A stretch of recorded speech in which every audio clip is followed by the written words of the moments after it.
আঘোণৰ পথাৰে মুকলি কৰিছে সপোনৰ বাট। গাঁৱৰ ৰাইজে ব্যস্ত এতিয়া আঘোণৰ পথাৰত। সোণোৱালী ধাননি পথাৰত এতিয়া ঘুং ঘুংকৈ থেচাৰ মেচিনৰহে মাত।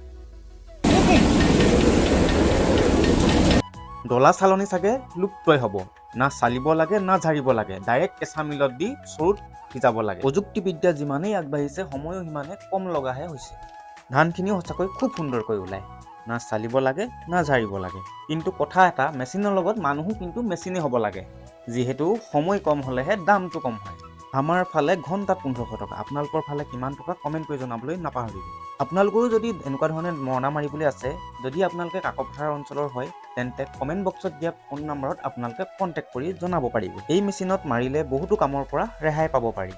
যেনে ধৰক আপুনি ডাঙৰি বান্ধিব নালাগে, কোনো এডোখৰ ঠাইত মুঠিবিলাক গোটাই জমা কৰি আপুনি থৈ দিলেই হ'ল। তাত গৈ ডাইৰেক্ট এই থেচাৰ মেচিনে মৰণা মাৰিব পাৰি আৰু বস্তাত ডাইৰেক্ট আপোনালোকে ভৰাই দিব পাৰিব। এইয়া আপোনালোকে দেখিছে কেনেকুৱা ধৰণে বস্তাত ভৰাই থকা হৈছে।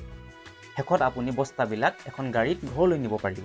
আৰু যদি আপুনি খেৰখিনি বিক্ৰী কৰিব বিচাৰে, তেন্তে পথাৰৰ পৰাই আপুনি বিক্ৰী কৰিব পাৰিব। চাওকচোন, চাওক কিমান সুন্দৰকৈ ধানখিনি ওলাইছে। ইয়াত কোনো জাবৰেই নাই, ডাইৰেক্ট আপুনি বস্তাত ভৰাই ঘৰত থৈ দিব পাৰিব। বিশেষকৈ আজিকালি মহিলাসকলৰ বাবেহে সুবিধা হ'ল।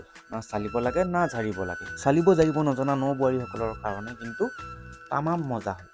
আজিকালি সকলোবিলাক কাম মেচিনতে হ'ল। ৰ'ব মৰণা ক'ত মাৰি আছোঁ কোৱাই নাই নহয়। আমি এতিয়া মাৰি আছোঁ ডিৰাগ পথাৰত। ডিৰাগ পথাৰ আমাৰ ডিৰাগ গুঞ্জান গাঁৱৰ ডিৰাগ পথাৰত।